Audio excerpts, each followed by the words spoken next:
The Rimeblood has entered Century Age of Ashes, and I'm here to tell you how to play him. The Rimeblood is a support class by all means. In fact, he only has one ability that actually deals proper damage, while the rest buffs your teammate or weakens your enemies. Still, you will have no trouble coming out on top of the podium if you play him right, and a well-timed rage has the ability to wipe the entire enemy team. The Rimeblood's power is called Hallowed Hailstorm. With this, you hurl a lingering ice trail that stays in the air for a few seconds and looks like this. Allies that are hit by this will have their damage increased for a few seconds, while enemies will have their steering impaired. This is a bit of a finicky power to use, and hitting people with it isn't as easy as it sounds. It doesn't lock onto anything, but rather free fires in the direction you're aiming. Because of this, I found it to be easier to just shoot it in the general direction where teammates and enemies are clumped up. That way, someone is bound to get hit by it, and whether you hit a friend, foe or both, you're still helping out your team. If you're being chased in narrow spaces, it's also not the worst idea to just throw one out in front of yourself so that you can fly through and that the chasing enemy is forced to fly through as well. This way you'll slow them down and more often than not escape safely.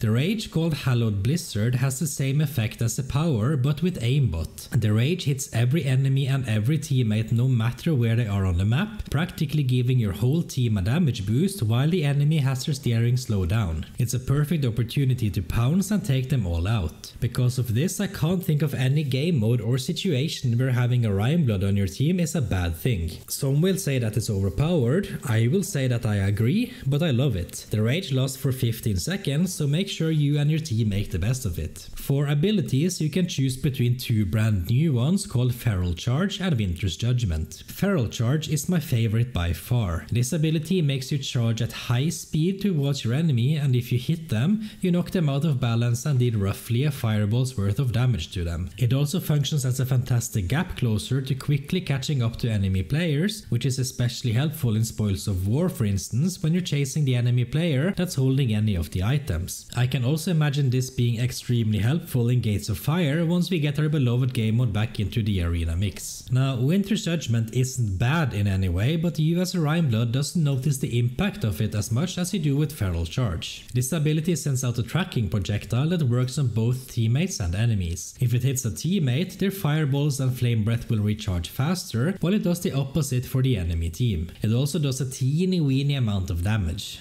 Now, this is a good ability, but because I as a Rimeblood doesn't get to see or feel the real effect of it except for some extra points, it feels a little bit underwhelming to use. I'm sure my teammates really appreciate it though, while my enemies hate it. There's no real trick to using this ability except for trying to time it right. Whenever your target is going into combat is ideal. Having played the Rimeblood in all of the current game modes, I can safely say that he has a spot in all of them. He is great in the artifact mode, where fighting usually happens in concentrated areas, meaning that it's relatively easy to get in a good hit of Hallowed Hailstorm. He's also great for charging down the artifact carrier with Feral Charge, and a well-timed use of the rage can cause the enemy team to completely wipe, leaving you with a round victory. In most of my games of artifact, I ended up on top of the podium.